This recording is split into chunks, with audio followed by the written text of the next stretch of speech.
अस्सलाम वालेकुम ख़वातीन व हज़रात। जैसा कि आप जानते हैं कि 14 मई को तुर्की में सदारती और पार्लिमानी इंतखाबात एक साथ हो रहे हैं और अब इन इंतखाबात में सिर्फ चंद दिन ही बाकी रह गए हैं और जैसे जैसे दिन करीब आते चले जा रहे हैं तुर्की में हिजान खेज कैफियत में मुसलसल इजाफा होता जा रहा है। तुर्क सियासतदान एक एक दिन में कई कई जलसों से खिताब कर रहे हैं और मुख्तलिफ शहरों का रुख कर रहे हैं। इस सिलसिले में पाकिस्तानी कम्युनिटी भी जो है वो भी बड़ी हैजान खेज कैफियत में मुब्तला है। इस वक्त हमारे साथ TR उर्दू स्टूडियोज़ में पाकिस्तान के नामवर सीनियर सहाफ़ी हमीद चौहान साहब मौजूद हैं। अब उनसे पाकिस्तान कम्युनिटी और पाकिस्तान और तुर्की के ताल्लुकात और तुर्की की सियासत में पाकिस्तानी कम्युनिटी का किरदार इस बारे में बातचीत करते हैं। तो हमीद चौहान साहब, सबसे पहले तो हम आपको खुश आमदीद कहते हैं। कैसे हैं आप? अल्लाह का शुक्र है, मुझे बहुत खुशी है कि आपके इस प्रोग्राम में आपने मुझे शमूलियत की दावत दी है। इसके लिए आपका शुक्रगुजार हूँ और आपको मुबारकबाद पेश करता हूँ कि आपने ये चैनल YouTube पे शुरू किया है और इस चैनल की दरअसल बहुत ज़रूरत थी जी, क्योंकि संजीदा ख़बरें, हकीकत पर मबनी प्रोग्राम, इनकी अशद ज़रूरत है क्योंकि बहुत सारे मन घड़त प्रोग्राम, मन घड़त ख़बरें और बेबुनियाद किस्म की चीज़ें जो हैं वो लोगों तक पहुंचाई जाती हैं। तो तुर्की के हवाले से ये बहुत अहम है कि आपने ये चैनल शुरू किया है और उम्मीद करता हूँ कि ये चैनल कामयाबी की मंजिलें तय करेगा। हमीद साहब, आपने देखा होगा कि तुर्की में बड़ी हैजान खेज कैफियत है और तुर्की के सदर रजब तैयब एर्दोगान गुज़श्ता 21 सालों से मुसलसल बरसे इक़्तिदार है। उन्होंने तकरीबन देखा होगा आपने तुर्की का जो चेहरा है वो तब्दील करके रख दिया। तुर्की में बड़े पैमाने पर तरक्की हुई है। तुर्की 20 ममालिक जो तरक्की याफ्ता ममालिक हैं उनकी साख में शामिल हो चुका है। क्या आप समझते हैं कि सदर रजब तैयब एर्दोगान के ये इक़दामात उनको कामयाबियों की तरफ ले जाएंगे?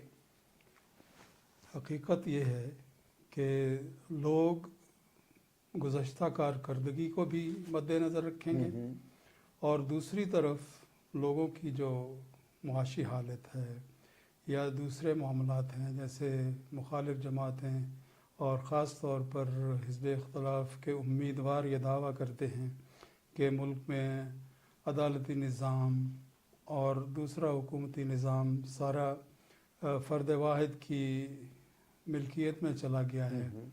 लिहाजा उनके जो एतराज़ात हैं उनकी रोशनी में जो ख़ास तौर पे नौजवान नस्ल जो है वो उनसे मुतासिर हो रही है।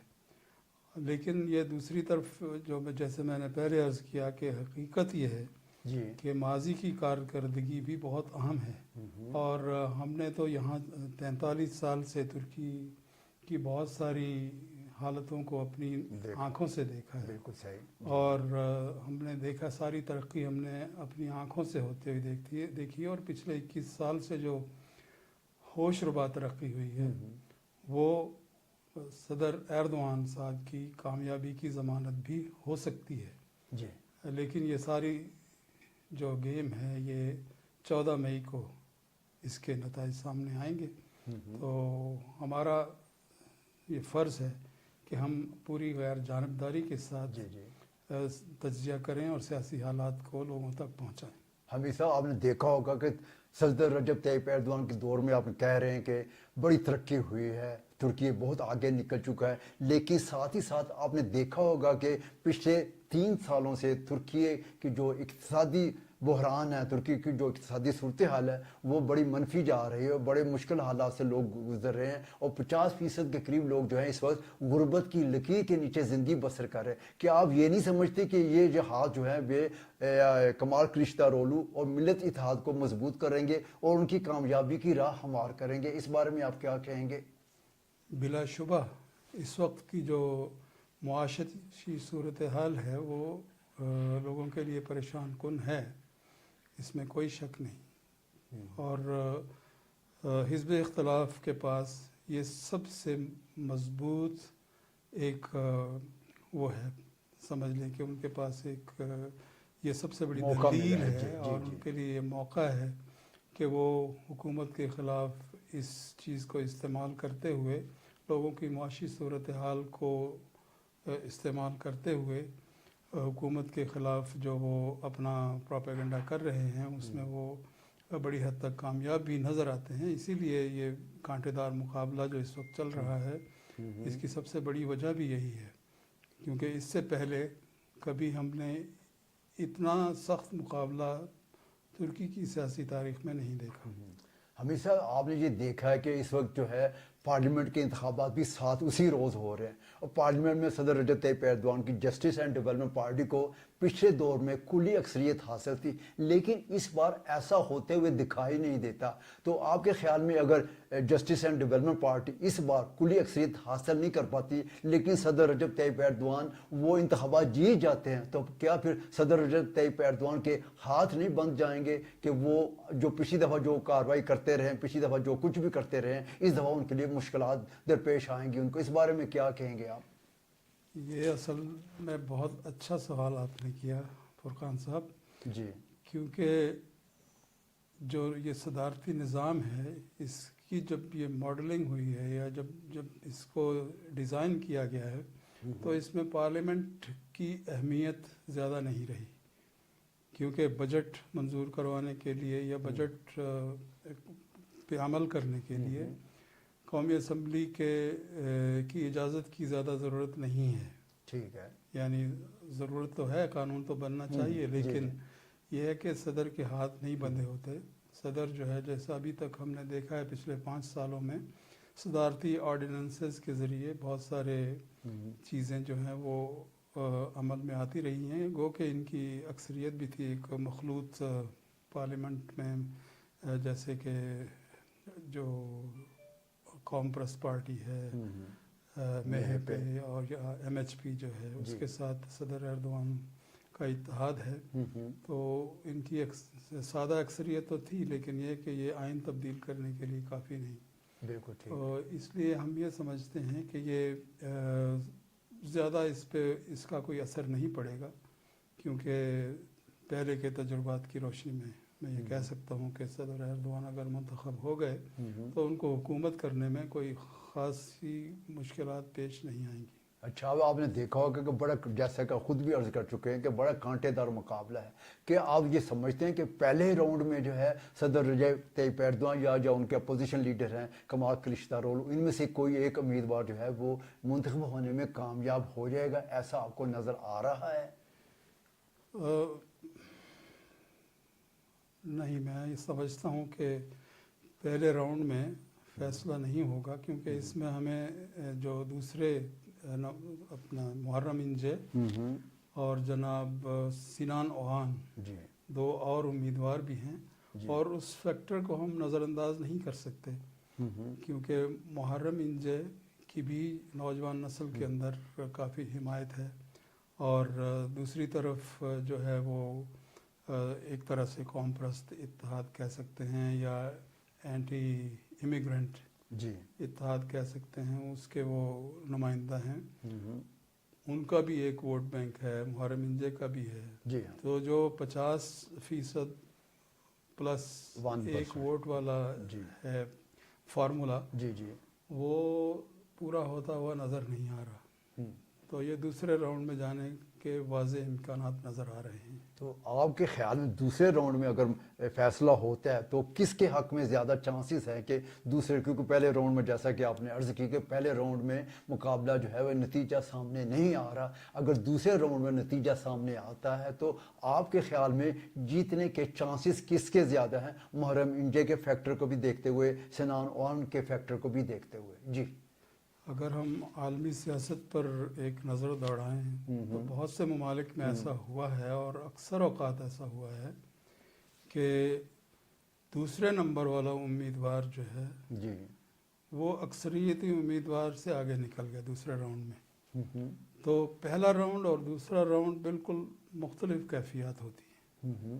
तो यही मैं समझता हूँ कि दूसरे राउंड में इस चीज़ पे मुनहसर होगा कि जो दूसरे, तीसरे और चौथे नंबर वाले जो उम्मीदवार हैं जी, जी, वो किसकी हिमायत करते हैं।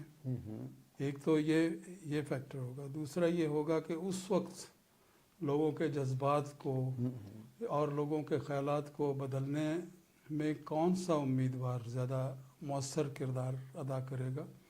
یہ اس پہ منحصر ہوگا. لہٰذا میں سمجھتا ہوں کہ دوسرے راؤنڈ میں جانے میں کسی کی گارنٹی نہیں ہے کہ یہ لازمی جیتیں گے. اکثریتی ووٹ لینے والا ہار بھی سکتا ہے اور جیت بھی سکتا ہے، لیکن یہ ہے کہ عالمی سیاست میں اس طرح کے جو انتخابات ہوتے ہیں، کانٹے دار انتخابات ہوتے ہیں، اس میں دوسرے راؤنڈ میں بہت سے لوگ اپنی رائے بدل بھی لیتے ہیں. ٹھیک ہے. اور ہم نے استنبول کے جو الیکشن ہوئے تھے اس میں ہم نے اس کا مشاہدہ کیا کہ پہلے صرف تھوڑے ووٹ تھے ان کے، 8-10 ہزار ووٹوں سے جیت رہے تھے جو ابھی میئر ہیں استنبول کے. لیکن جب وہ دوسرے کسی وجہ سے وہ الیکشن کمیشن اس کو دوسرے راؤنڈ میں لے گیا تو انہوں نے 8-9 لاکھ ووٹ زیادہ لیے. تو یہ بہت بڑی ایک تبدیلی تھی. تو اس میں بہت ساری چیزیں جو ہیں وہ اپنا کردار ادا کرتی ہیں. اس میں جیسا میں نے عرض کیا کہ لوگوں کے خیالات بدل بھی سکتے ہیں. دوسرا پراپیگنڈا کس طرح کا دونوں امیدوار کرتے ہیں، اس پہ بھی بہت ساری چیزیں منحصر ہیں. ٹھیک ہے، بالکل صحیح فرمایا حمید صاحب. یہ ہے اب دیکھیں رجب طیب ایردوان، ہماری تو دعائیں کہ رجب طیب ایردوان جیت جائیں، لیکن اگر رجب طیب ایردوان نہیں جیتے اور کمال کلچدارولو ہے وہ انتخابات جیت جاتے ہیں تو آپ کے خیال میں رجب طیب ایردوان بڑے پرسکون طریقے سے ایک اچھے ڈیموکریٹ ہونے کے ناطے اقتدار جو ہے وہ منتقل کر پائیں گے؟ کیا ایسا پرسکون طریقے سے ترکی میں ہو پائے گا؟ مجھے تو اس میں کوئی شک نظر نہیں آتا کہ بھئی کوئی مسئلہ کھڑا ہوگا، کیونکہ بہت ہی ڈیموکریٹک خیالات کے ہیں صدر رجب طیب ایردوان صاحب، اور بہت باشعور اور بڑے تجربہ کار سیاستدان ہیں.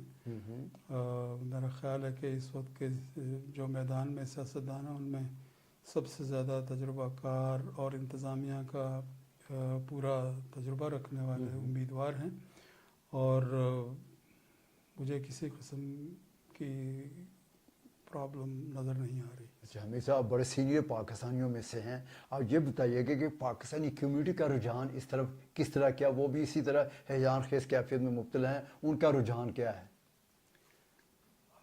دراصل پاکستانی کمیونٹی جو ترکی میں موجود ہے ان کا رجحان جو ہے وہ بالکل ایسا ہی ہے جیسے، یعنی کیونکہ پاکستان اور ترکی کے ایسے تعلقات رہے ہیں کہ کوئی بھی پارٹی برسر اقتدار ہو وہ پاکستان کے ساتھ بہترین تعلقات رکھتی رہی ہے اور اس پہ مصر رہی ہے. اور پاکستانی کمیونٹی کے لوگ بڑے باشعور ہیں اور زیادہ تر اعلیٰ تعلیم یافتہ طبقہ یہاں ترکی میں موجود ہے. تو وہ ترکی کے سیاسی حالات پہ بڑی گہری نظر رکھتے ہیں، اور جو بھی ترکی کے عوام کے حق میں ہوگا پاکستانی کمیونٹی کے لوگ بالکل اسی کی حمایت میں ہیں. اور یہ نہیں کہہ سکتے کہ سارے لوگ ایک طرف ہیں یا دوسری زیادہ دوسری طرف ہیں، یہ نہیں کہا جا سکتا. اچھا حمید صاحب آپ سے یہ سوال کیا جائے، اگر حکومت میں کوئی تبدیلی آتی ہے تو آپ کے خیال میں ترکی کی خارجہ پالیسی میں کوئی تبدیلی آئے گی؟ جی بالکل. اگر رجب طیب ایردوان صاحب کی حکومت نہیں رہتی تو میرے خیال میں ترکی کی خارجہ پالیسی میں بہت زیادہ تبدیلی آئے گی. اگر میں یہ کہوں کہ 180 درجے تبدیلی آئے گی تو اس میں کوئی مذاکرے والی بات نہیں ہے، کیونکہ اس وقت جو صورتحال چل رہی ہے وہ ہم تقریروں میں بھی سنتے ہیں اور ہم نے کبھی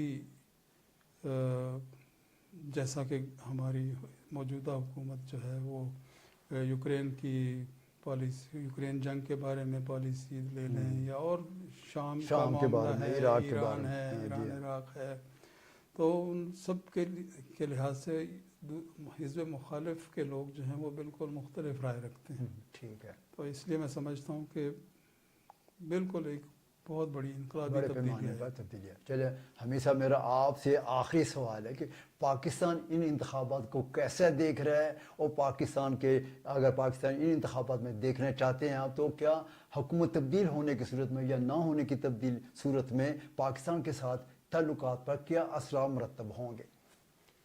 मैं समझता हूँ कि पाकिस्तान और तुर्की के ताल्लुकात पर कोई बुरा असर नहीं पड़ेगा, क्योंकि आज से जब से तुर्की जमहूरिया वजूद में आई है 2023 से 1923 से अब 100वां साल चल रहा है, तो पाकिस्तान और तुर्की के ताल्लुकात हमेशा मिसाली रहे हैं। और कोई भी हो, चाहे दाएं बाजू की हुकूमत हो, बाएं बाजू की हुकूमत हो, मखलूत हुकूमत हो, तो हमेशा पाकिस्तान और तुर्की के ताल्लुकात जो हैं वो मिसाली रहे हैं। किसी भी जगह पे ख़ारजा पॉलिसी में देख लें, तिजारत में देख लें, ख़ास तौर पे आवाम के दरमियान जो जज्बाती ताल्लुकात हैं उन पे कोई फ़र्क नहीं पड़ता। ठीक है। क्योंकि हमने यहाँ पिछले 43 साल में देखा है कि जब जुल्फ़िकार अली भुट्टो मरहूम को जब फांसी दी गई तो उसका सदमा आज तक तुर्की के लोग महसूस करते हैं। इसी तरह जब मरहूम सदर ज़ियाउल हक का तैयारा तबाह हुआ तब उसको भी यहाँ के लोगों ने दिली तौर पे महसूस किया। और इसमें एक जबकि ये आखिरी सवाल है तो मैं आपको एक वाक़या सुनाता चलूँ कि जब सदर ज़ियाउल हक तैयारे के हादसे में जाम बहक हुए तो तुर्की के सारे अरबाब इख्तिदार जो थे बड़े सब पाकिस्तान में जनाजे में शिरकत के लिए गए। तो एक सहाफ़ी ने सदर सुलेमान देमिरल से ये सवाल किया था कि आप, उस वक्त वो अपोजिशन में थे, तो उनसे सवाल किया गया कि आप क्या समझते हैं कि ये सारी हुकूमत उठ के चली गई है पाकिस्तान में जनाजे में शिरकत करने के लिए। तो उन्होंने अपोजिशन में होने के बावजूद उन्होंने कहा था कि हम तुर्कों के सर में दर्द हो तो पाकिस्तानी कौम तड़प उठती है। बिल्कुल सही। और यही हाल पाकिस्तान के लोगों का है, यही हाल तुर्की के लोगों का है कि पाकिस्तानियों को कोई इज़्ज़त पहुंचती है तो हम भी उसी तरह परेशान होते हैं। तो इसमें कोई मज़ाक़ा नहीं, ये बहुत अच्छी बात है। चलो, शुक्रिया हमीसा, हमें वक्त देने का बड़े शुक्रगुजार हैं। आप हमारे स्टूडियो में आए और ये लाइव प्रोग्राम किया। ख़वातीन व हज़रात, के साथ ही हमारा ये लाइव प्रोग्राम अपने अख्ताम को पहुँचता है। अब अपने मेज़बान डॉक्टर फरकान हमीद को इजाज़त दीजिए।